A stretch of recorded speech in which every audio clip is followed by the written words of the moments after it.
perpanjangan PPKM darurat ini yang menjadi bahasan di segmen kedua di Dialog Titik Tengah masih bersama juru bicara Satgas COVID-19 Jawa Timur, Dr. Makian Jibril. Dr. Jibril, berkaitan dengan zona merah yang selama ini atau yang saat ini ada di Jawa Timur sangat meningkat, ada 35 kabupaten dan hanya 3 kabupaten yang ada di Madura yang berada di zona oranye, sisanya zona merah semuanya. Seperti apa evaluasi dari pemerintah sendiri? Masalah zonasi ini memang sebuah konsekuensi ya. Jadi kalau kita lihat dari Jawa Timur 23 ya, 23 kabupaten yang masuk zona merah itu karena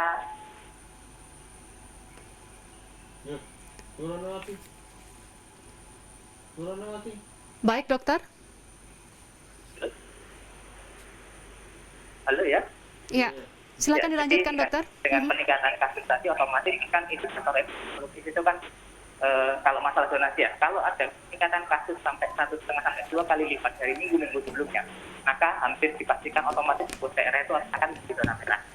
Nah, kita lihat kemarin memang dari temuan kasus yang cukup banyak itu sekitar 5.000 sampai 8.000 per hari ini, otomatis beberapa daerah juga terjadi peningkatan kasus yang ditemukan.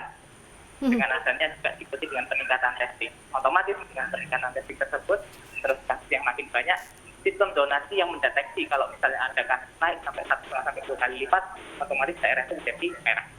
Tapi tidak masalah ya, memang zona merah itu sebuah konsekuensi ya, karena kasus kita semakin banyak, tapi kita juga melihat dari segi mobilitas misalnya. Kalau dari segi mobilitas, dari hasil Google Mobility memang untuk transportasi di stasiun, terus di terminal itu turun sekitar 50%. Tapi memang untuk tempat kerja dari hasil evaluasi Google Mobility masih minus 23%, dan untuk overall kurang lebih sekitar 20-30%. Memang ini harus terus ditingkatkan karena kan idealnya menurut epidemiolog itu kalau kita sampai minus 50 kan minus 50%. Nah, oleh karena itu berdasarkan pertimbangan kasus yang memang masih cukup tinggi, terus mobilitasnya itu masih harus tetap ditekan, maka kita sangat dukung untuk dilakukan perpanjangan terhadap PPKM darurat. Baik, berkaitan dengan mobilitas ini turun 50%. Namun saat Idul Adha di transportasi aja Pak itu. Untuk transportasi.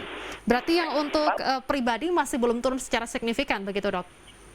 Jadi kalau secara overall, kalau kan dari Google Mobility itu kan ada beberapa indeks ya. Kalau di tempat transportasi kayak kereta, stasiun, itu yang paling signifikan karena kita lihat memang bus kereta api banyak operasi, makanya penurunannya bisa sampai 53% dari bus lain. Tapi kalau untuk tempat kerja, penurunan cuma 23%. Dan kalau di residensial area atau di rumah-rumah justru memang malah naik karena orang-orang kan pada pindah ke rumah, naik kurang lebih sekitar 12%. Oke, baik dokter, berkaitan dengan perpanjangan PPKM yang saat ini disebut dengan PPKM level 4, apakah juga ada perbedaan di penyekatan sendiri untuk wilayah Jawa Timur, apakah semakin diperketat atau malah diperlonggar? Seperti apa ini aturannya? Ya, prinsipnya untuk penyekatannya pasti paling nggak minimal sama penyekatannya. Tapi untuk kebebasan untuk masyarakat kecil seperti ya orang-orang yang terus itu pedagang kaki 5 yang dulunya itu seperti jam 8 harus bisa tutup, itu akan tidur menjadi jam 9. Dan untuk rinciannya nanti akan kita tunggu dari pemerintah pusat, nanti akan ada kemungkinan intensif untuk perpanjangan PPKM darurat ini. Oke, baik. Berkaitan dengan perpanjangan PPKM ini, kan kemarin ada Idul Adha, walaupun sudah disekat, namun masih ada warga atau masyarakat yang melakukan mobilitas, terutama juga antar kota, baik itu di dalam kota maupun antar kota sendiri. Ini seperti apa resiko terburuk yang dipersiapkan atau skenario yang dipersiapkan oleh pemerintah provinsi, terutama juga Satgas COVID-19, apakah nantinya untuk lonjakan kasus ini jangan sampai terjadi pasca Idul Adha ini seperti apa? Ini nanti akan dibahas di segmen ketiga. Pemirsa jangan kemana-mana, kami akan segera kembali usai jeda.